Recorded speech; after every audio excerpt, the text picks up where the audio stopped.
Goizaldean estatuburuak berak iragarri ditu emaitzak eta gaineratu legebiltzarrean ere gehiengoa izango duela ideia berriak bere alderdiak 60 eserlekutatik 58 zehazki. Haren jarraitzaileek garaipena ospatu dute, naiz eta emaitzak ez izan ofizialak.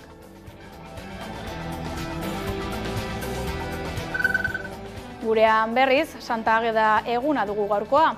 Ikusi.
Arratsaldeon eta ongi etorri arratsaldeko buletinera.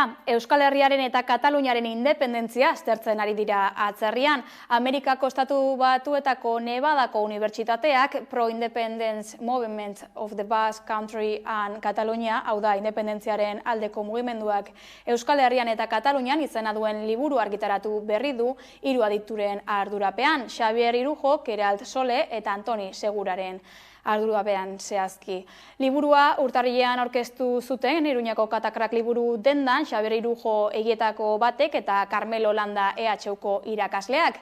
Liburuaren nondik norakoen berri izateko pantailaren beste aldean dugu Carmelo Landa. Arratsaldeon, Carmelo. Arratsaldeon, bai. Hasteko, nola eta nondik sortu da liburu hau?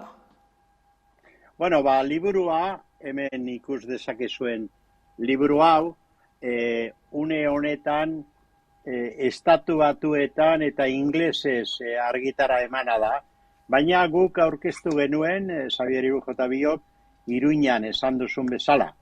Liburuak badu bere historia, eta historia interesgarria da, ezta?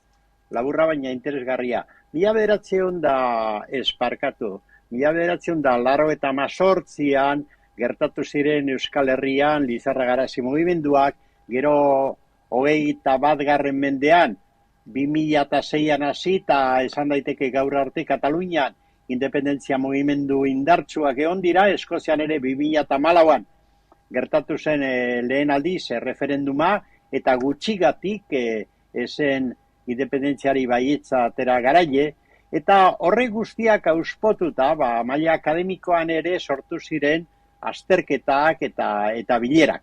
2013an Barcelonako Unibertsitatean egin zen lehenengo bilera zabal bat, eta han unibertsitateko irakasleak eta politikariak ere, batez ere Eskozia aldetik eta Katalunia aldetik, elkartu ziren, eta aztertu zuten ea nola ari ziren sortzen 21. mende honetan estatu berriak. Hau da, nazio txikiak, printzipioz, eta estaturik ez zuten nazio horiek nola ari ziren prestatzen estatu propioa izateko, ezta?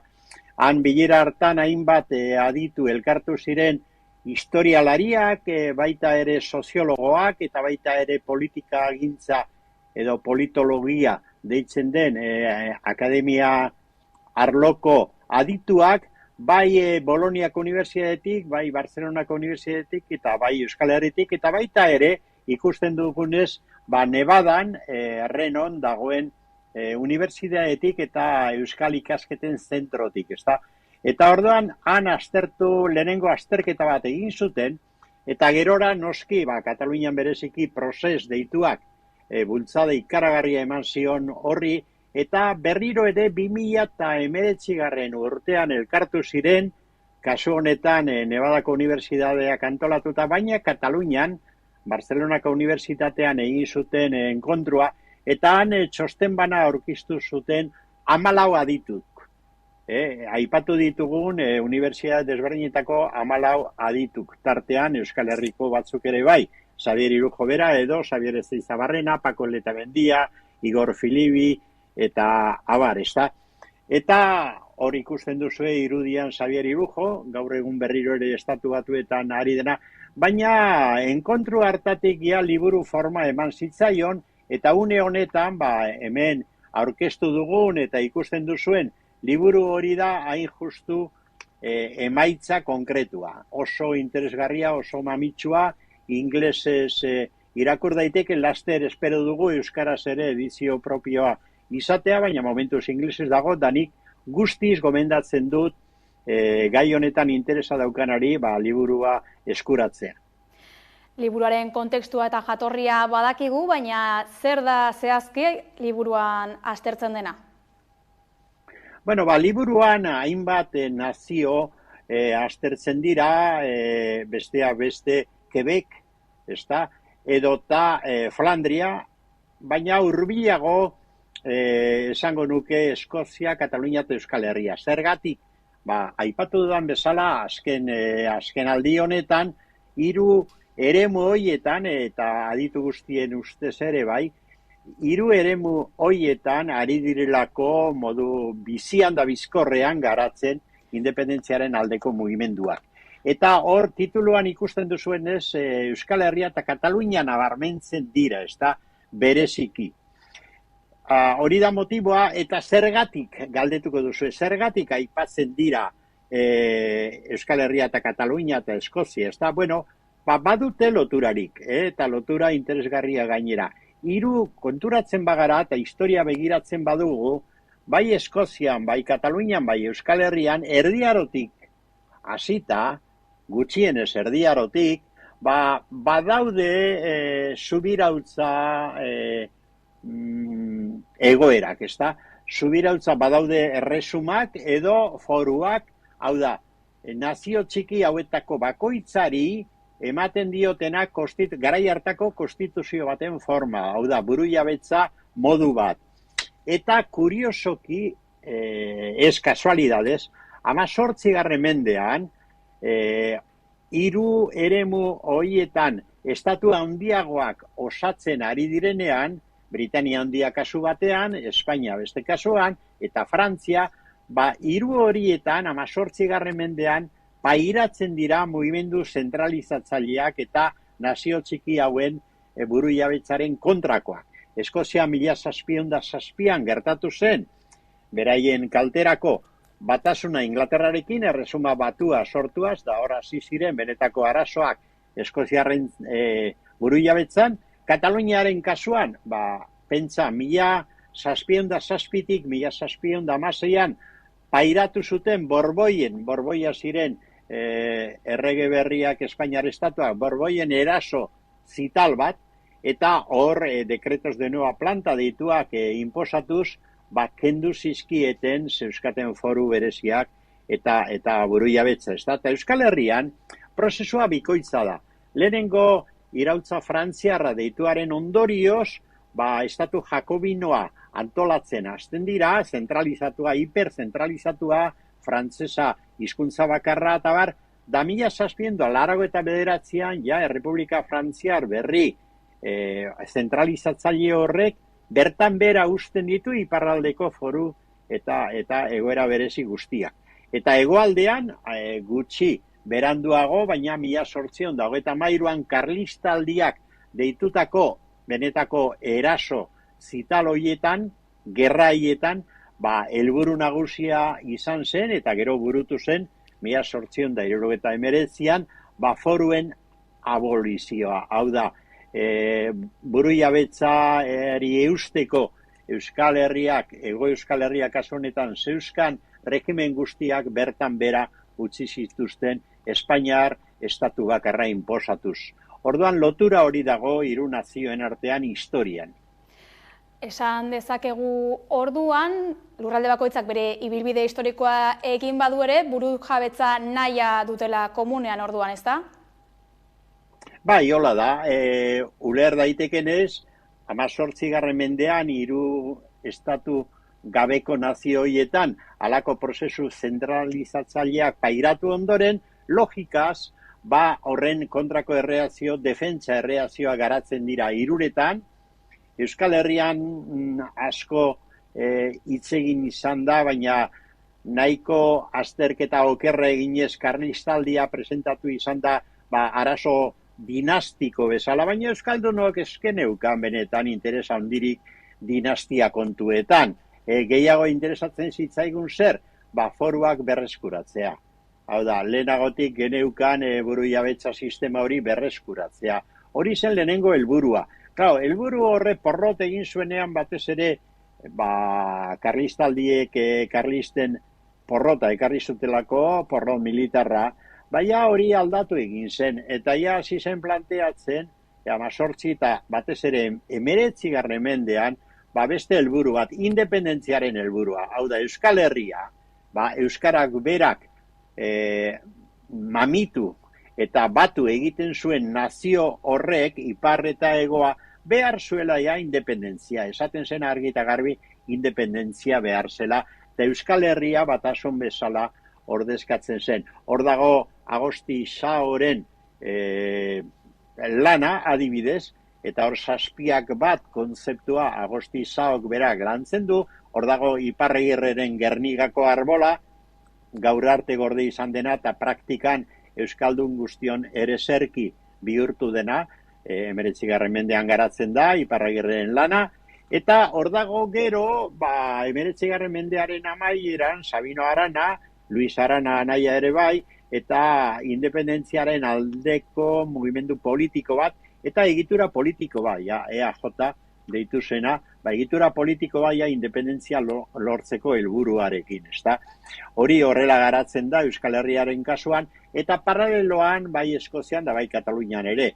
Beraz, independentziaren aldeko mugimenduak dira batetik erantzun bat, estatu zentralizatzaileen aurka eraikia, eta bestetik erreibindikazio propio bat, estatu propio bezala antolatzeko nazio hauetan. Dana daukate bere historia, Euskal Herriaren kasuan oso interesgarria, oso bizia, eta gaur arte gainera batzuk itzali nahi badute edo itzali dela adierazi nahi badute ere gaur arte garatzen ari dena etengabe historia ondo begiratzen badugu. Aspaldetik datorre mugimendua da orduan independentismoarena, baita Euskal Herritik haratago ere, baina gaur egunera etorriz, 21. mendean, posible da estaturik gabeko nazioen independentzia Europan? Bai, posible da, eta are gehiago esango dizut, lehen aipatu ditugun unibertsitate adituen enkontru horietan atera duten konklusio bat, eta hau aditu eskoziar batek esan zuen, 2013ko bilera horien amaieran esan zuen, nik uste hemendik atera behar dugun ondorioa da Europan behintzat Eskozia, Katalunia eta Euskal Herria errepublika propioak izango direla. Hori atzeratu egin dezakete agian oraingo estatuek, baina ezin dute jada ekidin. Hor dago mugimendu bat, 18. mendetik ona datorrena, etengabe garatuz joan dena forma diferentetan, baina gaur egun ikusten denez, Kataluniako prozesa gertatu zen handik urte gutxitara, ikusten denez Eskozian 2014an erreferenduna gertatu zen, da Euskal Herrian ere gogoratu urte gutxi lehenago bai Lizarragarazi, da baita ere Ibarretxe plana deitua garatu zen. Hori guztia interpretatzen dute aditu hauek, independentziarontz abiatzen diren nazioen mugimendu bezala. Mugimendu horiek ez dira beti regularrak, baina gora beratxoa dira, baina beti gorako joera bat dute. Da horrek eramaten zuen, bultzatzen zuen bera esatera. Denpora kontua da, baina nazio hauek estatu bana behar dute eta lortuko dute. Hiru nazioen historian ze bide eraman duen arte independentzia nahiak, eta hemendik aurrera independentziara hurbiltzen ari dira ala urruntzen? Bueno, hor planteatzen dira traba batzuk eta eztabaida batzuk oso kuriosoak, esate baterako posiblea da gaur egun independentziara alde bakarreko erabakiz joatea, hori da eztabaida interesgarri bat, eta behin da berriro esaten da estatuetatik ez da posible. Bakarrik lortu behar da akordio bat eta orduan estatua eta nazio hori ados daudenean, orduan ikusiko da ia independentziara doazen ala ez, baina alde bakarretik ezin da erabakirik hartu independentziaren alde. Bueno, historialariek hemen liburuan argi adierazten dute, eta politologoek ere bai, hori ez dela horrela izan historian zehar. Hasteko, ikusi dugun bezala, nazio txiki hauek pairatu izan dute estatu handiagoen alde bakarreko erasoa. Eta Espainia, Frantzia edota Britania handia alde bakarreko erabakiz osatu dira. Beraz, alde bakartasuna egon da hor. Baina, askatu nahi duten nazioen kasuan ere adibide oso interesgarria daude. Adibidez estatu batuetan bertan, ezta? Independentziaren aldeko adierazpenak esaten du 1776an, pentsa, 18. mendearen bigarren partean gaude, 1776an esaten du nazio batek behar badu bere batasun politikoa lortu eta gainean daukan estatuak espadio hori posible egiten, espadu adosten hori, nazio horrek eskubidea du askatasunera salto egiteko. Hau da, alde bakarreko erabaki bat hartu eta independente izateko. Horrela egin zuten estatu batuetan, baina egia esan horrela gertatu da Europako batez ere ekialdeko hainbat naziotan, 1998tik aurrera Sobiet Batasuna deitua, erori zenean hainbat estatu txiki independentziara salto eman zuten alde bakarrez eta gaur egun estatu independentea dira, ezta? Eta gerora aipatu ditugun mugimendu horiek Eskozian, Katalunian eta Euskal Herrian azken finean independentziarako bidean emandako urratsak edo saltoak dira.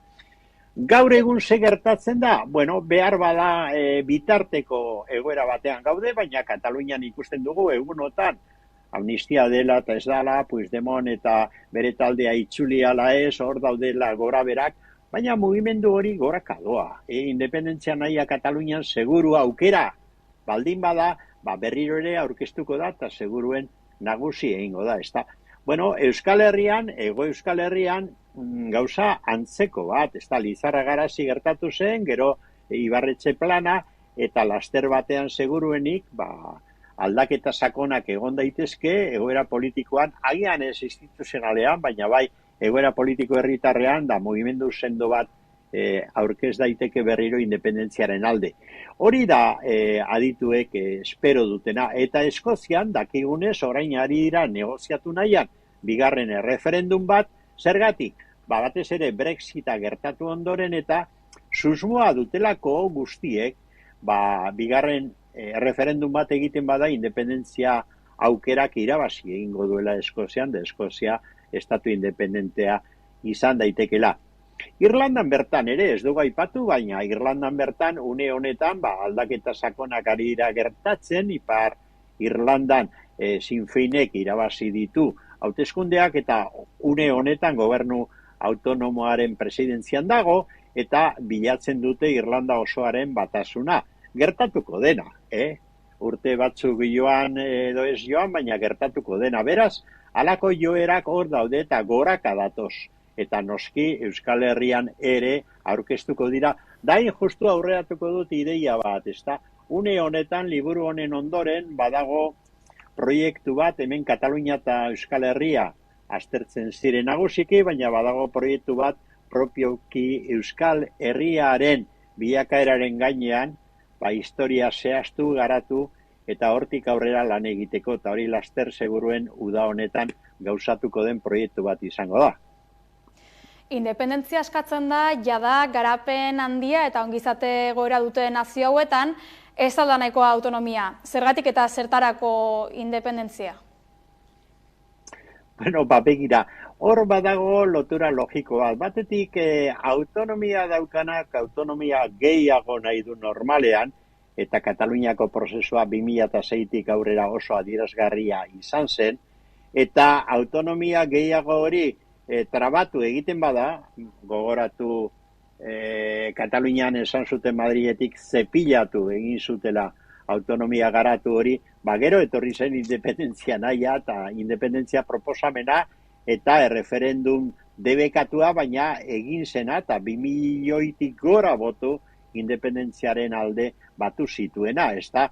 Orduan, autonomia izaten da, ondo garatzen bada independentziarako bidea, hori batetik.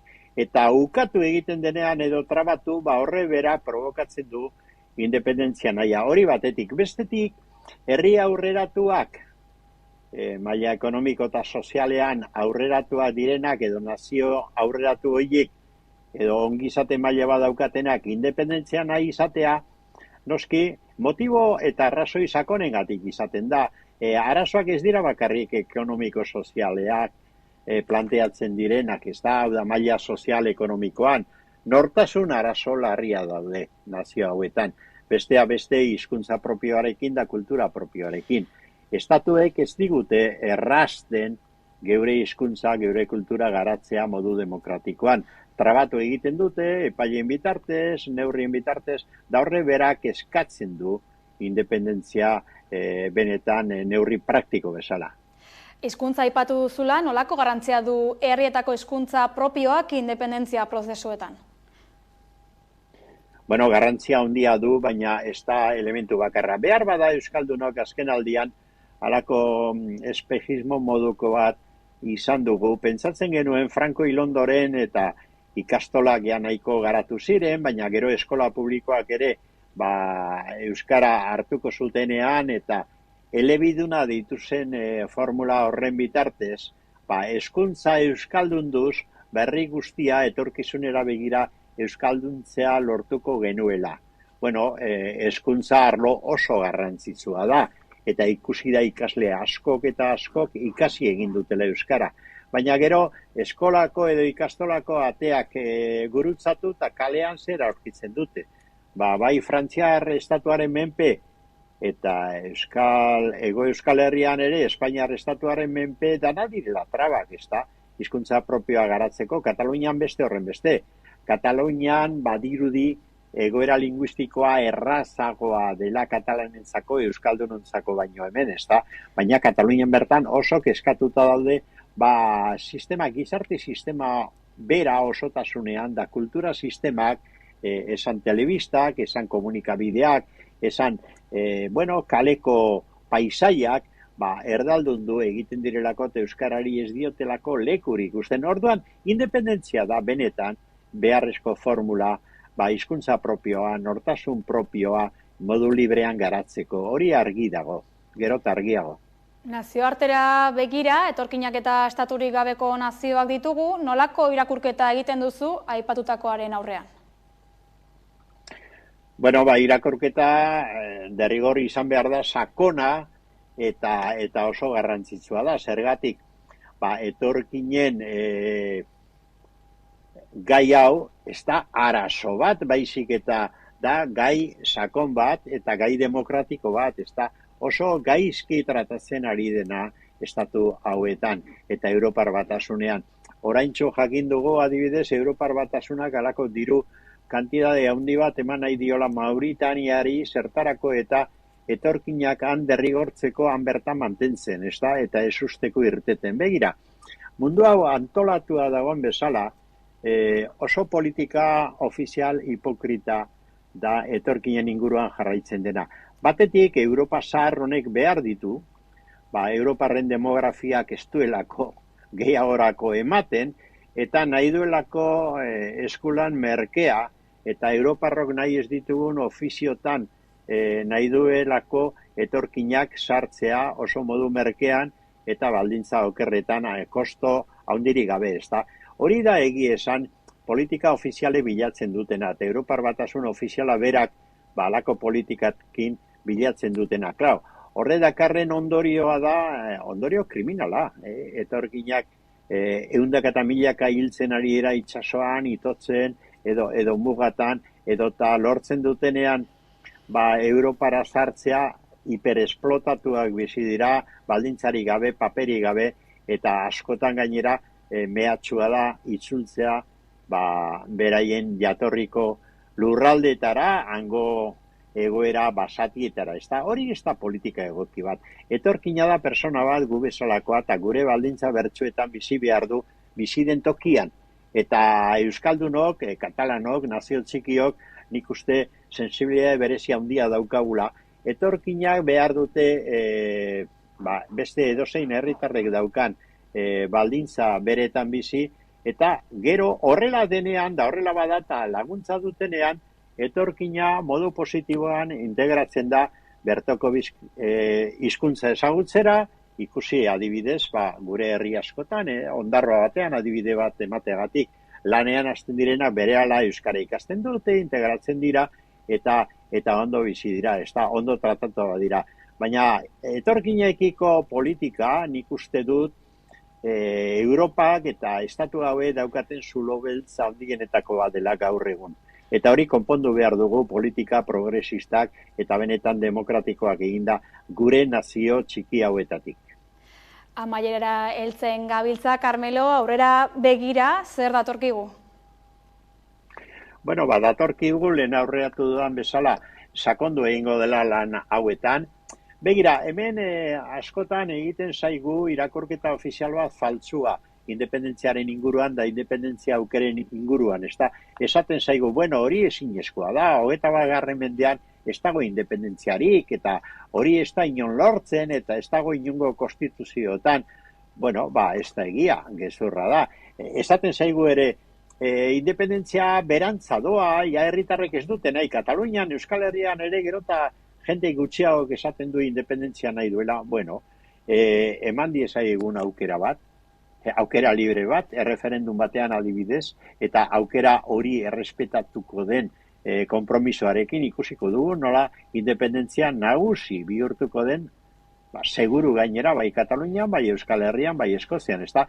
Orduan, zer egingo dugu? Hemendik aurrera aztertu zehatzago Euskal Herriko egoera, esan dudan bezala.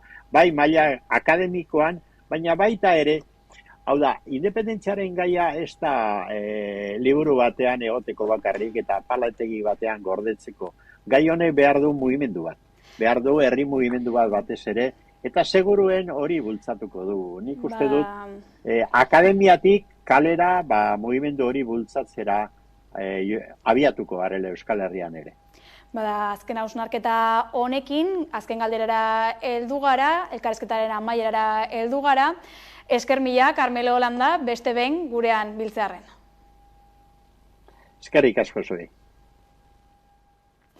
Azken galdera eta elkarrizketa honekin, albistegiaren amaierara heldu gara, mila esker albistegia jarraitzearren, eta laster gara bueltan.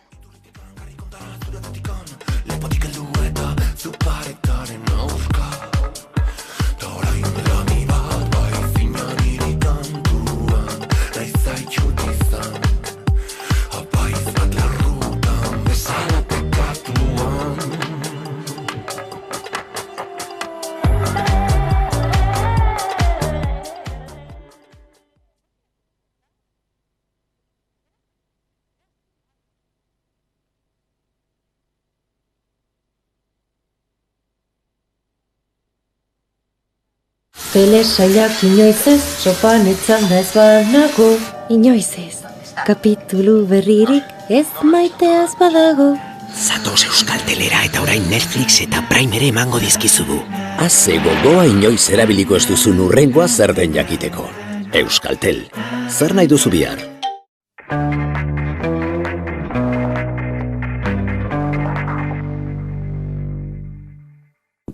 Ni gustora gelitzen banaiz, aurrera. Eske ni hor, ni hor dakat galdera bat. Claro, porque nik hau egiten dut niri gustatzen zadarako eta emaitzak ez badaude edo